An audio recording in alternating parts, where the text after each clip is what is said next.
This surprised me. This whole event. Yeah, I'm jumping straight into sort of the thoughts already. The BAFTA Video Game Awards went differently, shall we say. So, the confusing thing as well is they are technically the 2017 BAFTAs, even though it's April. Eventually it'll just be like, they'll get that far ahead, it'll be like, we're awarding the best of 2017 and 2019 and whatever. I mean, we obviously can't do that now because they've already done it, but the nominations came out. Hellblade had, I think, 9 nominations, highest of a lot.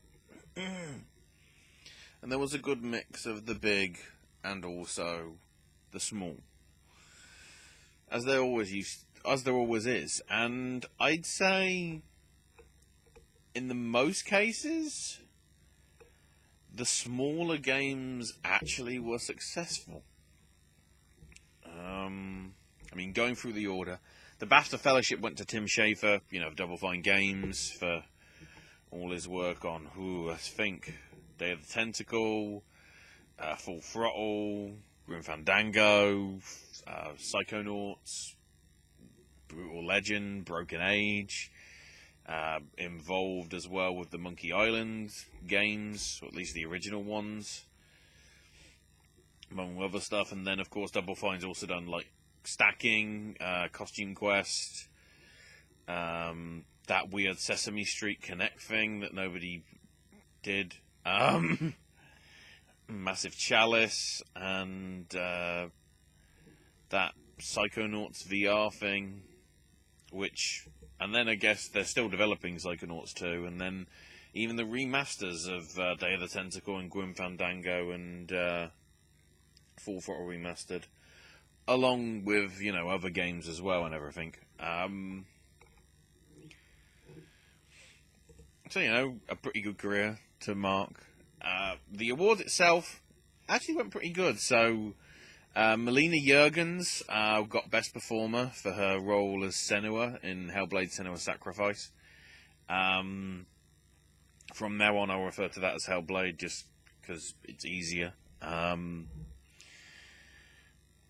Which, from the performance and from what we've seen, as they said, this was just like one of the team that was going to be a placeholder, but she was that good that they kept her in, and she's got all this recognition from, I think, pretty much everywhere for her performance, which, is really good, especially against, like, big names like Ashley Birch, Claudia Black, and Laura Bailey that were going up against her for Horizon Zero Dawn and Uncharted Lost Legacy, respectively. Best original property / new IP, I guess you want to call it, Horizon Zero Dawn. Makes sense. Best narrative went to Night in the Woods. In a category that was really, apart from really Horizon Zero Dawn and Wolfenstein 2, full of what you class as indie games. I know Hellblade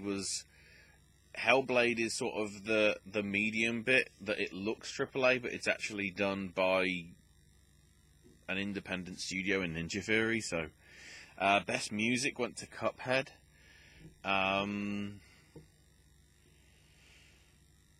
Which made sense. The thing that surprised me, no Odyssey in that best music list, which I'd have thought that would have got in over, something. I mean, Horizon Zero Dawn, which was nominated, had a good score, but some of the other games that I'm seeing, Zelda had a pretty good score, but I'd say if you're talking Nintendo games, Odyssey probably had the best one. Best multiplayer game didn't go to PUBG or Fortnite. It actually went to Divinity Original Sin 2. Which, considering all the stuff that it's added, including the whole GM mode and everything, where you can, or DM mode, I guess, Dungeon Master mode, where you can do your own stories, the possibilities are sort of endless. I won't say exactly endless, but then interestingly, Golf Clash got Best Mobile Game. I'm sort of disappointed that it didn't go to the Stranger Things game, because having played it, despite having not even seen Stranger Things, it's actually a really fun game, and the fact it was done for free. But Golf Clash isn't actually too bad a game. It's nothing to do with any of the other, like, Clash Royale or any of those games, I think. It's certainly the studio. I've just looked. The only other game they've done, apparently the icon has got, like, a kid with a baby on it, so, or a mother with a baby. But beating things like Gorogoa and Monument Valley 2, which are very beautiful things, somewhat of a surprise there, I guess you could say. Best game innovation went to Zelda Breath of the Wild. So I guess they're saying that the fact that Zelda went sort of open world is innovative. I don't know whether that's, like, the purpose of innovation. Like, it's trying to be something different. You know, Gorogoa is a very sort of unique sort of game. Hellblade Senua's Sacrifice probably is more for where we'll get to. Nier, Automata, I guess you could say that's innovative because of the way you have to do the multiple playthrough snipper clips because of the controls. And What Remains of Edith Finch, I'd say it's a strong list, but I think whether Zelda should have got that one, I don't know. Best game design went to Mario Odyssey, which in a category that also had Assassin's Creed Origins, Horizon Zero Dawn, Zelda, Nier, and Edith Finch is rather surprising for me. Then the games beyond entertainment. So this is like, this is the ones where it's like what would they call it? Games for impact, like the social sort of ones. And understandably, Hellblade got this, especially, you know, with the way it does the binaural sound and everything. I guess that's why you could put it in the game innovation with the sound and everything. And certainly the mental health issues that are certainly developed in it. Worthy winner, in my opinion, for that. Best family game went to Mario Odyssey. I mean, the fact that it's only competition, I would say, although I am a fan of the Lego games, and Lego Worlds was actually pretty solid, but I'd say the only competition against it was Ubisoft's Mario and Rabbids Kingdom Battle, which is sort of Nintendo property anyway. Best evolving game didn't go to PUBG, didn't go to Fortnite. I'll say it here. Neither of those games got anything. Which, considering the way that Fortnite's going now, I don't know whether Fortnite, if they can keep it going with the content that they've got, whether Fortnite might get a chance next year. Considering Overwatch really has only in the last year added a couple of characters. Not entirely stuff. Okay, they've got the Overwatch League, but is that really an evolving game when you're just watching competitive people play? It may encourage you to play, but Final Fantasy 15 was also nominated in there, along with Clash Royale. I don't get. And also Rainbow Six Siege, which admittedly, that was struggling at launch, but the amount of stuff it's been adding at a regular basis now in its second year, that's actually proving to be a game you might actually want to get now. This seems to now be a trend. Like, games are rubbish when they come out, but if you wait a year or two, then it actually becomes a better thing. Unless it's Destiny 2. And to some extent Star Wars Battlefront 2, but that's other issues. With Destiny 2, it's other issues, but as well as the fact that there wasn't that much content. Best debut game went to Gorogoa, which is a good surprise. I mean, Cuphead was in here, Slime Rancher, Sexy Brutal, Night in the Woods, Hollow Knight. Really, any of those six could have won, but I'm glad to see there was some recognition for Gorogoa in terms of its debut role. And Cuphead obviously did win stuff, and Night in the Woods won other stuff as well. But, they've been recognised, and they're most of them are critically, have been reviewed as being pretty solid, so there we go. Best British Game went to Hellblade. I mean, that's as near British as you can get, apart from the fact that, obviously, Melina Jurgens, I think she is Scandinavian. But, you know, again, a pretty strong list here with Reigns, Her Majesty, Monument Valley 2, Sniper Elite 4, Sexy Brutale, and Total War Warhammer 2, which actually was pretty good. It seems the Total War games are getting good now. Let's see how Total War Britannia goes. Please be good. Maybe. Then, for the audio stuff, Hellblade got it. Again, because of the binaural stuff, it made sense. And this is the only place where Call of Duty showed up, in the Hatchell Awards. And Destiny 2. And they've got nothing. Activision is going, shit. We want no awards. Also, Battlefront 2. Again, I think the only nomination, along with Horizon Zero Dawn and Uncharted. For artistic achievement, that actually went to Hellblade as well, because for a small studio game, for the visual quality that you get in that, it seems ridiculous that it's somewhat a budget title of like $30-40 instead of the 60, like for a big game.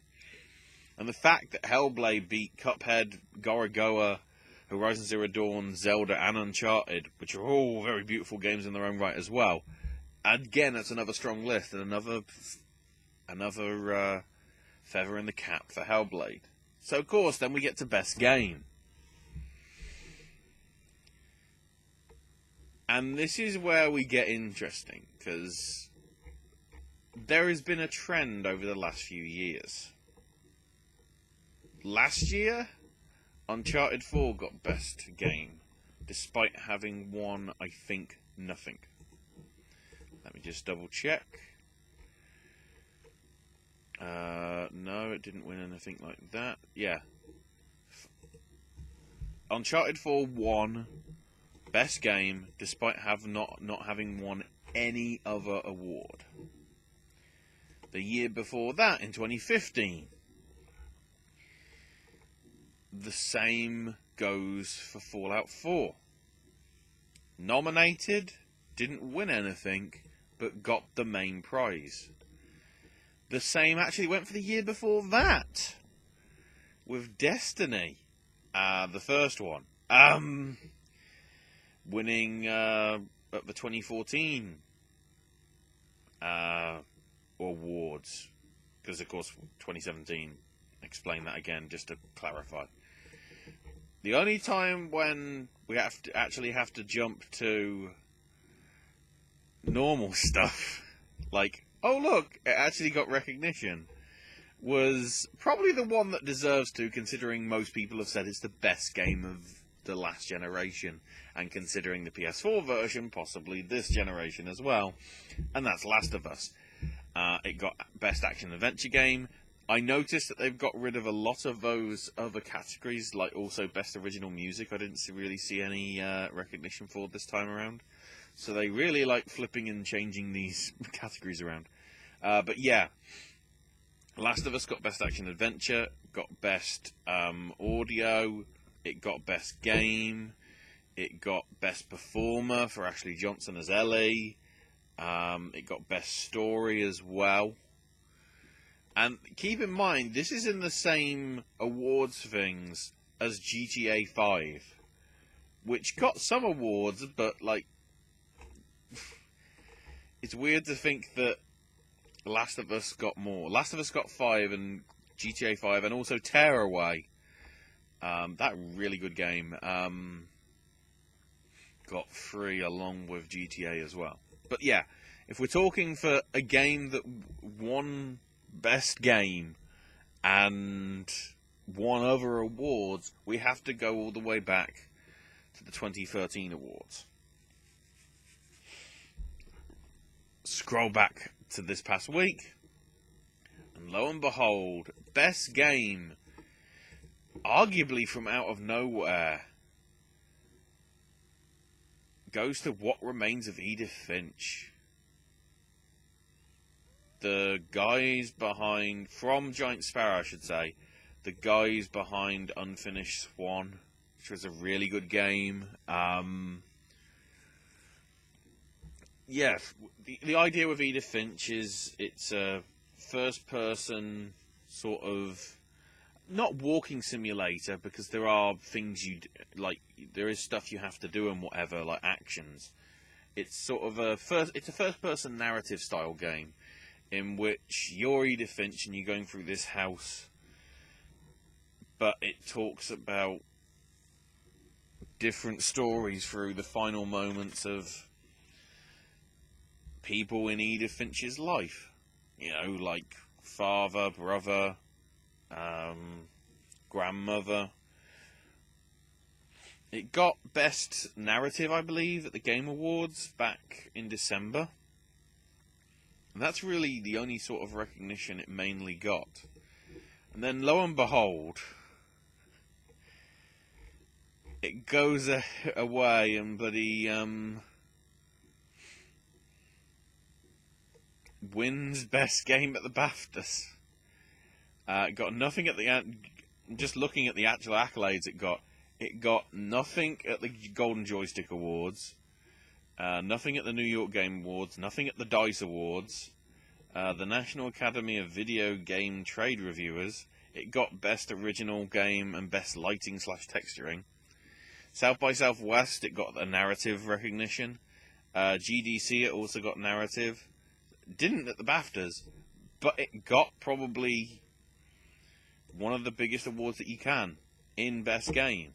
You know, that, you know, if we go through the list, because thankfully it's a short one,